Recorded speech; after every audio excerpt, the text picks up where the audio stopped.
Good day, we are from the Group V Power.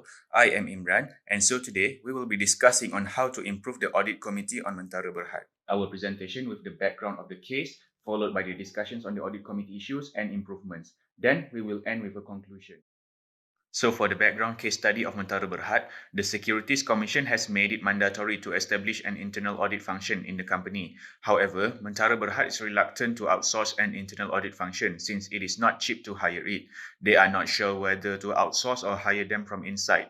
So the audit committee's members from Mentara Bhd decide to use their position and appoint Malik from sales department as their internal auditor. Regardless, Malik is not qualified, so they try to outsource from Mac & Co, but they do not meet the expectations and requirements needed by Bursa listings due to unsatisfied on the latest internal audit report.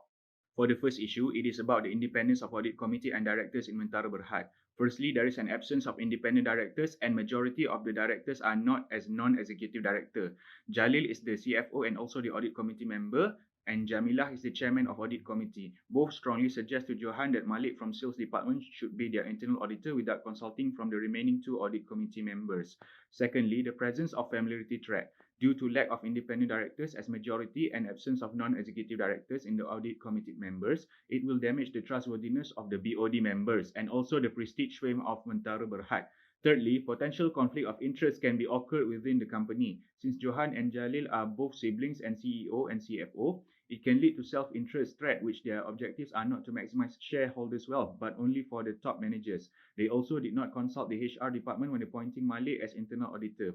Lastly, the issue of Mac and Co.'s qualifications as their internal auditor, as the internal audit report quality did not meet the most criteria of Bursa listing, causing unsatisfaction among BOD members since higher fees has been charged.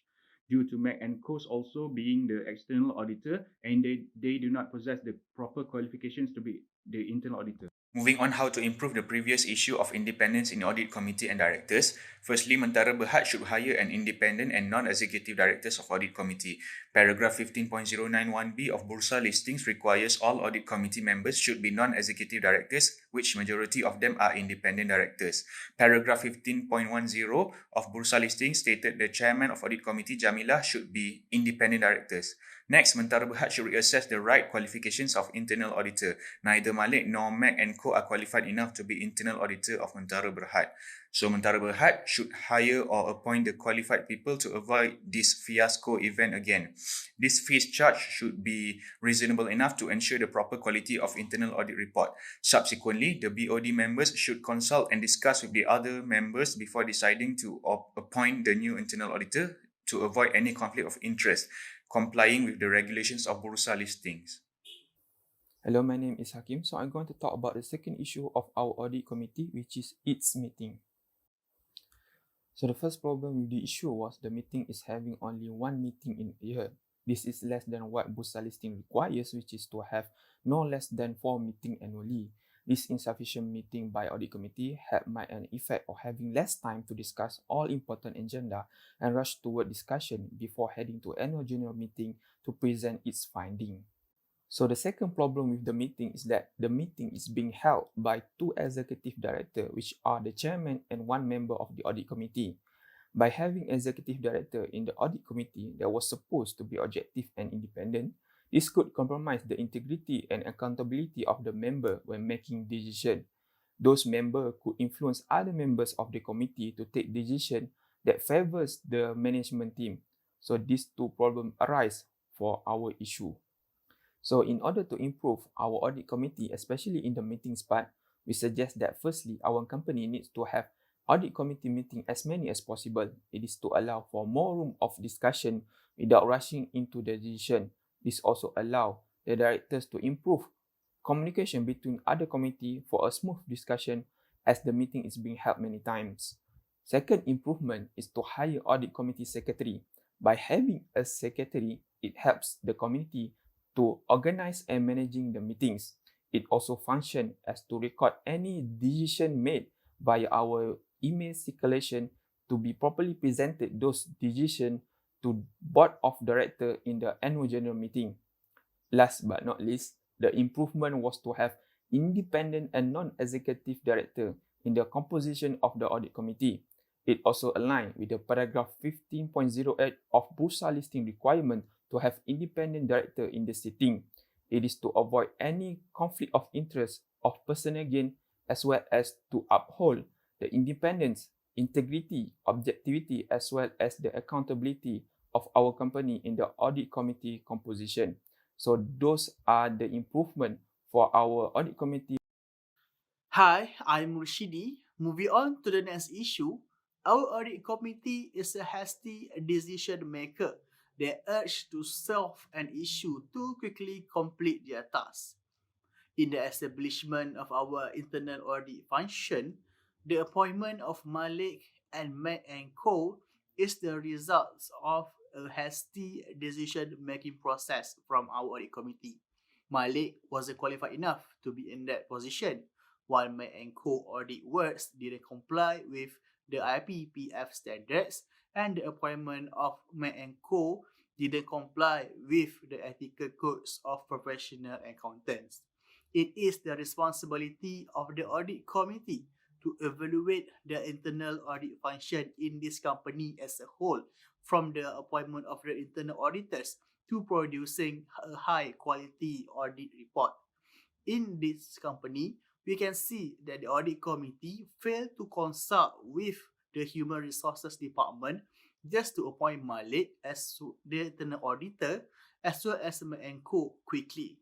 The human resources at least will know the best requirements needed for that position.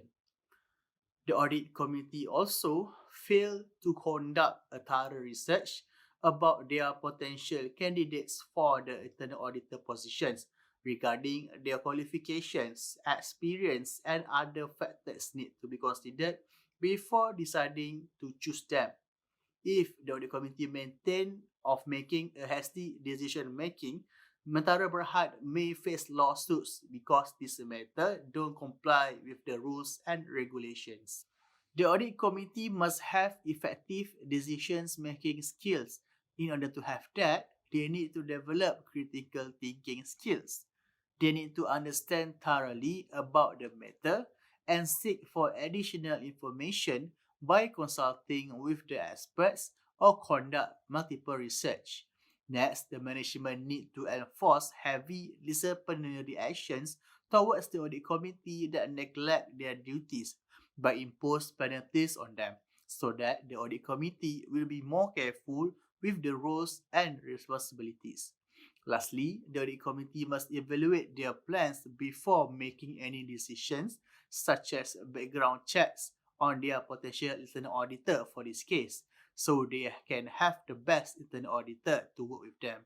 With effective decision making skills, our audit committee credibility will be improved. Furthermore, we found out that the Audit Committee of Mentara Bhd are neglecting their roles and responsibility as an effective audit committee. As stated in paragraph 15.12 of the Bursa listing requirement, every audit committee is required to maintain all fundamental functions of an audit committee. However, based on this case, there are two highlighted audit committee functions that are neglected when the company decided to outsource their internal audit function with their external auditor, MNC & Co. So the two functions are to review the adequacy of scope, competency, resource, and other necessary authority of internal auditor. And second is to assess the internal control environment and to evaluate the internal and external audit process. As a result, most staff members that perform the internal audit function did not possess the skill and knowledge in doing their internal audit, which leads them to apply their knowledge in financial statement audit to perform their internal audit function. Consequently, the board of directors were very dissatisfied with the internal audit report, as most content in the report are not related with the company internal control system. Nevertheless, Mentara Bhd can improve their audit committee by emphasizing the importance of implementing the quality assurance and improvement program in their internal audit function. This will allow the audit committee to evaluate the internal audit activity, which include audit operation, process, and method that are in line with the international standard for professional practice of internal auditing. This internal audit quality assurance program can be conducted through two types of assessment, which are internal assessment and external assessment. Internal assessment is a performance evaluation that is conducted by other qualified internal auditor within an organization to assure high quality of audit practices are in place throughout the auditing process. Essentially, there are two types of internal assessment, which are the periodic self-assessment and the ongoing monitoring on the internal audit activity. The ongoing monitoring requires the qualified internal auditor to perform a routine day-to-day supervision, while the periodic self-assessment is conducted by performing a review that usually involves a compliance testing on the overall audit process. As for the external assessment, it is also a performance evaluation, but the assessment is being evaluated by a qualified independent external evaluator who is well-versed in internal audit practices. This assessment can be conducted fully by the external evaluator or conducted by the organization self-assessment, but with a validation by the external evaluator. Hence, this internal and external assessment can assess the quality of internal audit activity in producing the internal audit report. As a result, this will give a reasonable assurance to the audit committee to acknowledge whether the activity is being conducted in the correct manner to add value and improve the organization as a whole. My colleague has presented the issue and suggestions to address this issue. For further improvement and audit of audit committee, I would like to present more ways to improve the quality of audit committee. For a better transparency, the company needs to rotate the member of audit committee after a few years. The term needs to be limited for a few years only. Then, the committee will be changed with another board members. The longer the member in the board, the more power he has. With the influence and the power he has, he may influence the internal auditor to act toward his favor. The audit committee may shut one eye while reviewing the work of internal auditor, as they think the report will be same after years and years since they have been in the chair for a long time. The audit committee also deals with the external auditor. With the action, it will limit the risk of familiarity threat of the audit committee having a good relationship with the external auditor. Next, according to the MCCG, all members of audit committee should undertake continuous professional development to keep themselves updated of relevant development in accounting and auditing practices. The committee needs to attend seminar and training to keep themselves checked with the current update of standards and industries. The company may set a few hours for the audit committee to fulfill every year by attending seminar or training to keep themselves updated and improve their skill and knowledge. With their improvement of skill and knowledge, they can make better judgment and decision for the better result in audit work. Finally, the performance evaluation is important for the audit committee to keep their work in the highest standards, integrity, and professionalism. The board can evaluate the audit committee, or the evaluation can be done by the other top management. The audit committee also can evaluate themselves so they can reflect what they are lacking and what is strength for them to work better for the best interest of the company. It's all the issue and improvements suggested by me and my other colleague. We hope that the company will take further action for the best interest of the company. This will bring a lot of benefit to the company. First, it will ensure the company will have no compliance issue. It will ensure that the quality of audit work are improved.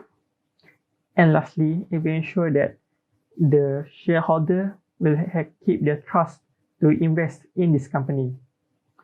That's all from us. Thank you.